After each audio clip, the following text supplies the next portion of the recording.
Had President William Ruto begun to sense that Raila Odinga's influence within his government might not deliver the votes he needs for his 2027 re-election. The recent cabinet nominations have raised eyebrows, with Mutahi Kagwe, Lee Kinyanjui and William Kabogo, a trio hailing from key regions in central Kenya, making the list. This move comes as Ruto grapples with waning support in Mount Kenya region, where these leaders hold sway. To many, this shift signals that the president is deeply concerned about his political future. Ruto's reliance on Raila's backing for 2027 appears increasingly precarious.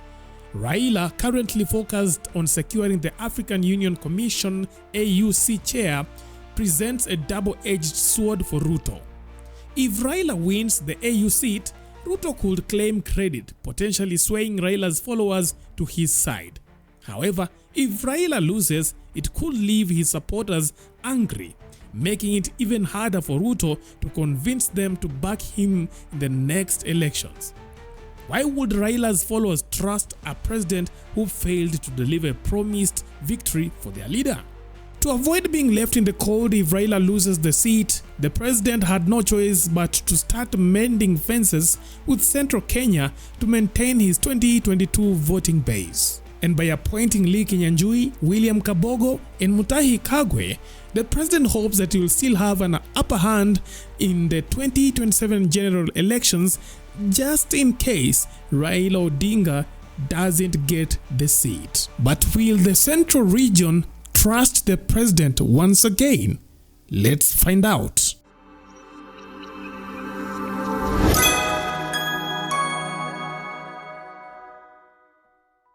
This precarious scenario places Ruto in a bind. Losing Raila's supporters would compound his troubles, as he is already facing resistance in Mount Kenya after the impeachment of Rigathi Gachagua. The political fallout in the region has forced Ruto to pivot towards Raila's strongholds in an attempt to fill the void left by Gachagua's removal. Mheshimiwa Raila Amolo Odinga, aka Baba, awe kiongozi wa bara la Afrika. Nyinyi watu wa Siaya mnasemaje? Tuendelee namna hiyo? Mtaombea Baba ndio tumpitishe awe mwenyekiti wetu wa bara nzima la Afrika. Kwa hivyo mimi at the height of his fallout with Gachagua, Ruto turned his attention to Raila's base, appointing key allies of the opposition leader to his cabinet. Now, this move was widely interpreted as a strategy to secure votes in Raila's strongholds, given Ruto's declining popularity in Mount Kenya. From Mombasa County, where Hassan Joho was named as CS of Mining and Blue Economy, to Kisumu's political heavyweights like John Badi, Opiyo Wandayi, Ruto's outreach aimed to reshape his image and neutralize his fraught history with Raila. Mimi niliamua ya kwamba hakuna haja ya kuwa na mirengo tena. Hatutaki siasa yetu ya Kenya iendeshwe na ukabila. Yet, even as Raila's allies praised Ruto during public appearances, the president faced relentless backlash in Mount Kenya. Public heckling and hostile reception made it clear that his support in the region was hanging by a thread. Sasa acha tuone kama hiyo kitu utajaribu kuleta huku. Hatukitaki Mount Kenya. Patia bibi yako ama upatie watoto wako ama upatie watu wenu. Hao wote tunaona hata kwa sekta zote umeenda ukiondoa mwenye yuko Mwalimu Kikuyu huko. Tuliona ulianza na Kuria. Au enda ukiwatoa wote. Toa Kikuyu wote, baki na Wajaruo na ubaki na hao Wakalenjin wenzako. Wacha serikali ikuwe Wakalenjin peke yake. Tena hii Kenya yetu tunaonekana Wakikuyu mnatuonanga wajiga sana. But let me tell you, hata wakati tulikuwa tunapigania nchi, mababu zetu Wakikuyu ndio walianza hii hata kupiga mbeberu kumfukuza Kenya. Kwa hivyo wewe huwezi kuwa mbeberu mwenzetu alafu utufinye. Tutakufinya.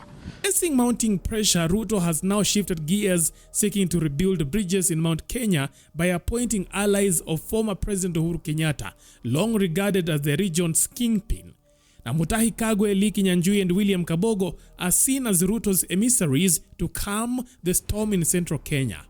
The nomination is a calculated attempt to regain the trust of a region that delivered critical votes in 2022. But this strategy is not without its risks. If Raila fails to secure the AU seat, Ruto's reliance on Raila's followers could backfire, leaving him to lean heavily on Mount Kenya's support. Now, the trio of Kagwe, Kinyanjui, and Kabogo would then be tasked with rallying the region behind Ruto, much like Raila's allies have been doing in his strongholds. Many ministry, but not the Ministry of Finance. The kind of confidence and the risk that he took, it would be very, very, very, very, very difficult for me to betray him. And therefore mine is not to force people and just stamp that Ruto must get another term. No, we are not in that debate anymore. We are not in that debate as at now.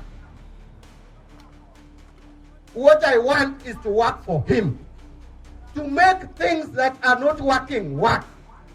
Once we have corrected and made things work, we will come and tell Kenyans that we want you to give us another opportunity to continue working. For Ruto, the stakes are high. If Raila wins the AUC chair, Ruto can tout his role in the victory to strengthen his hold on Raila's base, while simultaneously leveraging his Mount Kenya appointees to consolidate support in central Kenya. However, if Raila loses, Ruto faces the daunting prospect of alienating both Raila's followers and the Mount Kenya electorate. As I said here before, and I'll continue saying, politicians think about the next general election. You can see the mood now. They're already talking 27. As William Kabogo aptly said, a politician thinks of elections all the time. For President Ruto, every move now seems like a calculated step to secure his political survival in 2027. And by the way, have you discovered that the president no longer makes appearances in central Kenya? The last time he was in central Kenya, I think it was during his visit in Embu County. And you know how it went down. Embu residents heckled the president, and ever since then, the president has been avoiding visiting central Kenya. The only people from the president's side that have been visiting these regions are his close allies. And also these close allies, most of them, when they step foot in central Kenya, they meet the same thing the president faced. They meet heckling, they meet insults from residents, and you have seen how Moses Kuria was heckled. You have seen other MPs, how they have been heckled in these regions. Kwani, watu wa Central Kenya mmeamulia aje rais wetu jameni? Can't you just give the president peace for once? Let him have the freedom to come and visit this region without expecting, without feeling unsafe. Leave your thoughts on our comment section. What are your thoughts? Leave your thoughts on our comment section. That is it for now. Thanks for watching. Let's meet next time. Bye-bye.